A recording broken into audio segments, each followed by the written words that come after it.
Okay, so day one of the Eagles hosting the Browns for joint practice is in the books. Quite frankly, it was a sloppy practice for both teams, but more for the Eagles offense. Meanwhile, the Eagles defense stood tall, and even though the offense wasn't sharp, it still got the job done. So much to break down, including the overall summary from a Browns beat reporter compared to an Eagles beat reporter, plus the biggest mix up of camp at cornerback, too. And did the Cleveland Browns guy literally call the Eagles secondary stout? What is going on, everybody?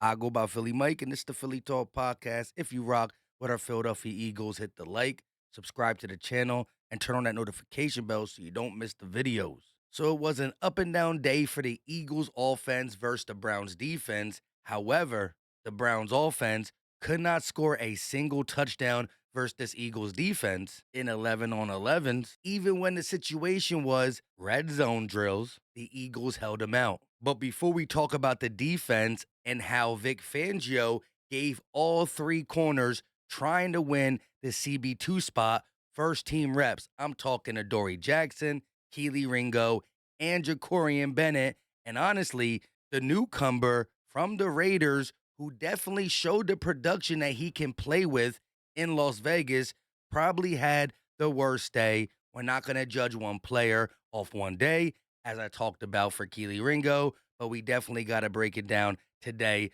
But let's start on the offensive side of the ball. Brandon Lee Gouton tweeted that Jalen Hurts with an interception in 1-on-1s to Miles Harden and then 7-on-7s to Devin Bush early in the practice against the Browns. Now, of course, the haters on social media are going to be saying, look at Jalen Hurts throwing interceptions in 7-on-7 and 1-on-1s. Is that really football? No. Football's played with 11 on 11. And we all know that Jalen Hurts can play at the highest level when he needs to. So, of course, even the best players on offense and defense sometimes make mistakes, sometimes get beat and or make a bad play. It's what you do in response to that, especially when your resume is Jalen Hurts' resume. So we not worried about it with what Elliott Shore Park said here. Hurts has definitely picked it up as practice has gone on. Touchdowns on the last two possessions for the first team offense versus the Browns. The first one was a pass from Jalen Hurts to A.J. Dillon for a touchdown. The second one went to none other than DeVonta Smith, who ran the out route at the goal line, and Jalen Hurts hit him for a touchdown. And according to a Browns beat writer, Daniel O., he said that the Browns defense hasn't been able to cover Dallas Goedert today, who reportedly had 4 catches. Jalen Hurts.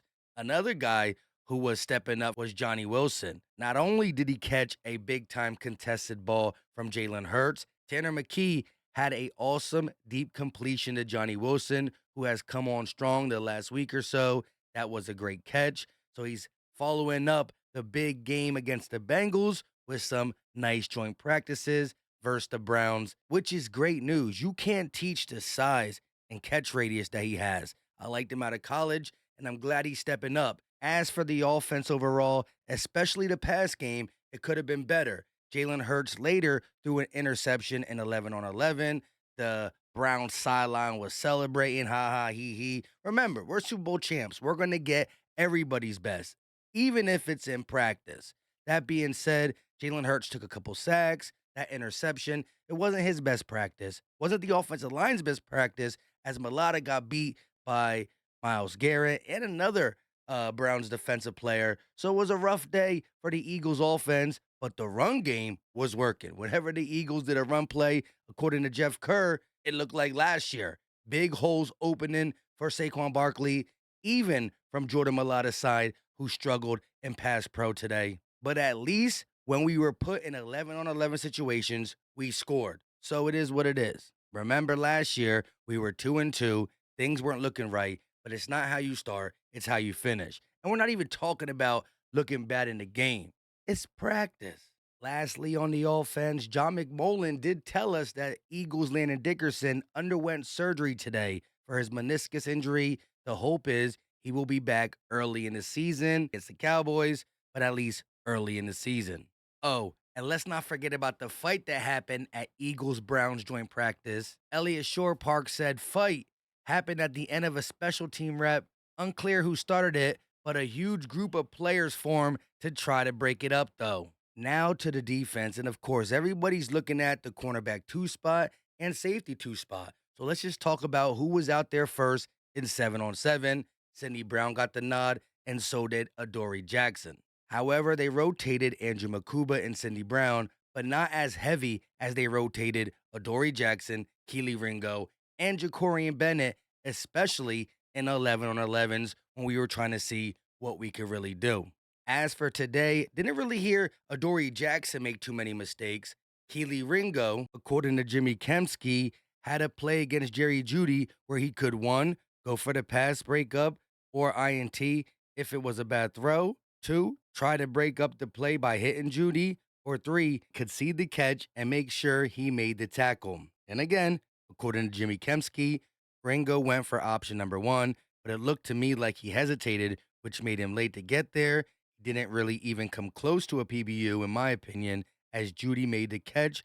And then with Ringo out of the play, Judy had all kinds of room for run after the catch. Now, I'm not sure if that is in 7-on-7 or 11-on-11.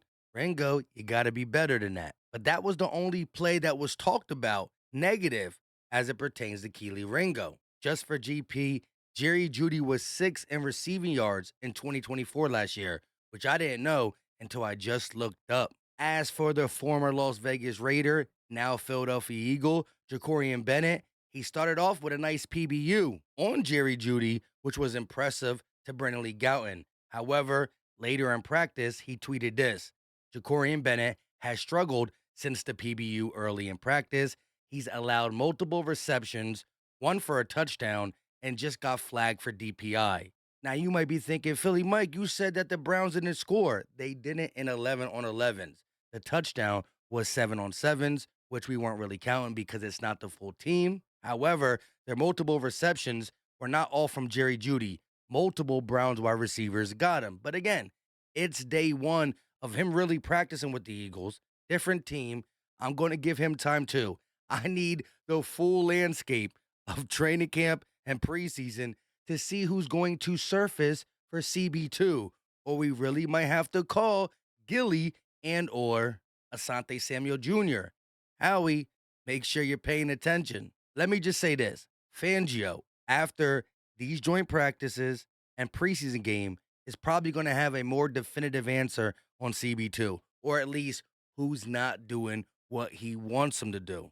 As for the defensive line today, Elliot Shore-Park says Azeez Ojulari with a sack on the Browns' second-team offense. Later in practice, he said that Ojulari had another nice play, this time versus the run against the Browns starters. Good day so far for him. And when the media asked Jalix Hunt about Azeez Ojulari, this is what he had to say. Azeez is my dog, man. He actually, he pointed me in the direction of just like understanding my rushes, learn what works for me, what doesn't work for me, how to be comfortable. So being able to watch his rushes and how comfortable he is and how he can throw one rush with different sets, something I wanna take from him and everybody in our room. Obo, he just got here. Like Uche, he just got here. So everybody, I just ask questions. But Azeez, yeah.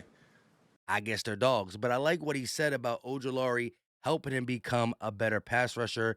I had high hopes for him because of what he did in Georgia and even with the Giants. And I'm not saying he's not going to be able to do it, but I just need to see more. I need to hear his name more. Glad we got to hear it on day one of joint practice.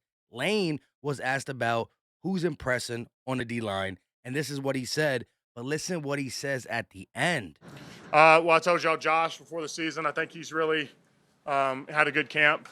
Really has a lot of different moves in his arsenal as far as changing up his timing. Jalix has come on.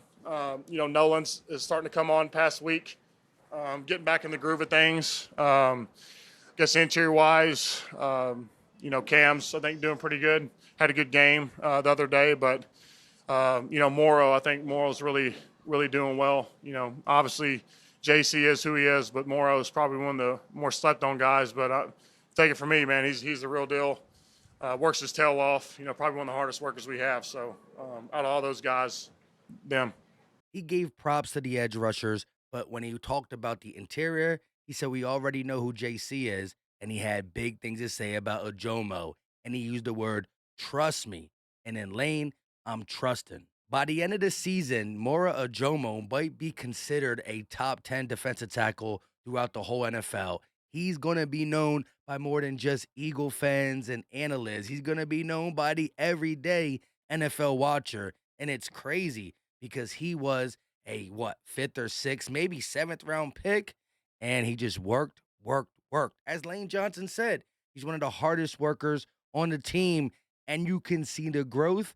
And now he's just affecting every play. I'm surprised we didn't hear about an Ojomo sack throughout this joint practice.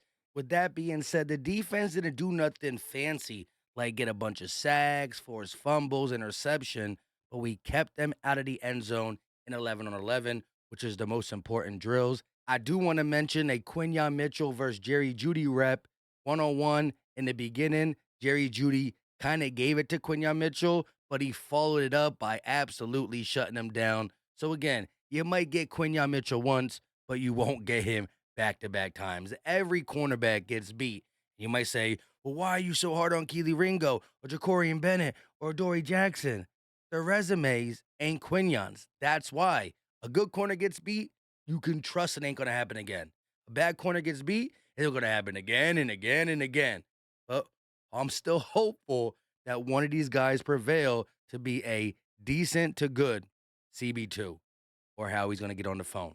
Now, before I get to my end summary, let's hear from a Browns reporter and an Eagles reporter, and I'll give you everything I heard from both of them kind of combined. Brown reporter said, first thoughts leaving day one of Browns Eagles joint practice was I thought both Cleveland's offense and defensive line held up fairly well against probably the best O-line, D-line in the NFL. It wasn't a crisp practice at all for the offense, but I thought that was more indicative to the pass catchers dropping passes and not being able to get open against a stout secondary on defense. I think concerns about the Browns' cornerback depth were highlighted today. Told you everybody's going to be giving us our best shot.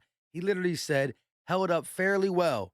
O-line, D-line, first the best in the game, the Eagles. The dude also called our secondary stout, even with the cornerback 2 problems, and said that the Browns' cornerback position was highlighted due to the fact that the Eagles' wide receivers, Smitty a lot, Goddard, and Johnny Wilson were all getting open. Now let's hear what Elliott Shore-Parks had to say about his summary. Day one of the joint practices against the Cleveland Browns are in the books, and here's the moment you all been waiting for. It was a win for the Eagles. Now, I would not say it was an impressive win. This reminds me of the win over the Carolina Panthers last year, where they got the win, and they were the better team for sure, and there were a few moments that made them get that win, but it could have easily been a loss, and it was probably not the best performance they wanted against, let's be honest, inferior competition. So why did they win today? They won today because of the defense. The defense was good, I thought, against a bad Browns offense. They held the first-team quarterbacks, which was predominantly Joe Flacco, some Kenny Pickett, but to 13 of 19, no touchdowns, didn't pick them off, but there were a lot of passes that sailed. I thought there were some good pass deflections that happened. So the defense holds the Browns out of the end zone in pretty much all the team drills, which was very impressive and really why they won, because the offense was not why they won. Jalen could have had 3 interceptions. Some people will say he had 2. I thought he only had 1 based off of 1 pass. Probably he's sacked before he throws it. But the bottom line is the offense wasn't what you wanted to see. Going against the Browns defense, that's not great. They had a fair amount of snaps inside the 25. Now they did have 2 touchdown drives, which is probably why they won the day. So if you wanted to put a score on it, it might have been like 14-0, honestly, where you hoped it would have won by more. The game could have been a blowout for the Eagles, but I didn't think it was their best day. So I think the Eagles win today, but tomorrow they got to be better. They got to come with more energy. I thought the Browns had more energy on today. I thought that the Browns came in wanting to send a message, and the Eagles are so talented that they won, but I thought the Browns were the more competitive team today. So day 2 tomorrow, we'll see if they can do it. The Eagles, Jalen, Nick, 10-2 in joint practices.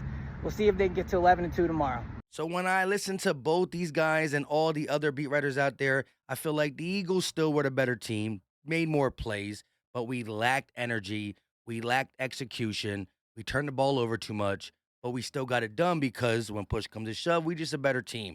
I need to see us destroy the Browns or be the dominant team we know we are in day 2. One bad day is cool. Not back-to-back bad days by a team in the AFC that might not make the playoffs. With all that being said, leave your thoughts in the comment section. If you heard anything that I missed, let me know. I absolutely love hearing from y'all. Like, subscribe, turn on the notification bell so you don't miss the videos. Tomorrow, I might go live during joint practice, so we talk about it all right there. Let me know if I should.